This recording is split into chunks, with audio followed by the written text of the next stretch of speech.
రశ్మి 6 గంటలు అలాగే 9 గంటలు లోపట మన శరీరం విషతుల్యం అయ్యి యూరిన్ ఆగిపోవడాన్ని ఏమంటారు? రాజమండ్రిలో జరిగింది అదే. ఆగిపోవటాన్ని ఎన్యూరియా అంటారు. ANURIA. ఓకే. అంటే మనం 24 గంటల్లో 100 ml యూరిన్ కూడా వెళ్ళకపోయినా 6 గంటకి 1 kg బరువుకి కనీసం 1/2 మిల్లీ యూరిన్ కూడా వెళ్ళకపోయినా, అంటే ఇప్పుడు 10 kgలు బిడ్డ తీసుకున్నాం అనుకోండి, మేడం యావరేజ్ న 10 10 into 0.5 10 into 0.5 అంటే 5 ml.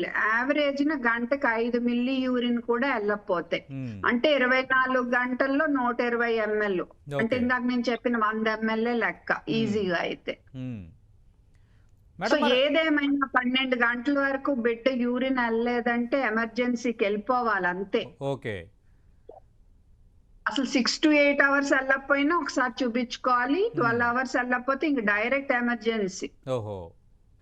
ఎందుకంటే లేకపోతే కిడ్నీస్ ఫెయిల్ అయిపోతాయి. ఎందుకంటే ఇప్పుడు మన ప్రతి బాడీలో అవయవానికి రక్త సరఫరా ఎలా అవసరమో, రక్తం ద్వారా ఆక్సిజన్ సరఫరా ఎలా అవసరమో, మన కిడ్నీ సరిగ్గా పనిచేయటానికి కూడా అవసరం.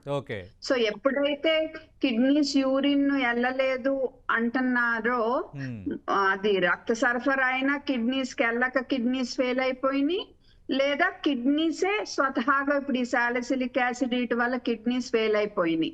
అండ్ కిడ్నీస్ ఫెయిల్ అయిపోవటం వల్ల ఏ కారణం వల్ల ఫెయిల్ అయినా మళ్ళా నష్టమే మనకి. ఓకే. సో అందుకని మనం ఇమీడియట్ గా వెళ్ళాలి. ఓకే.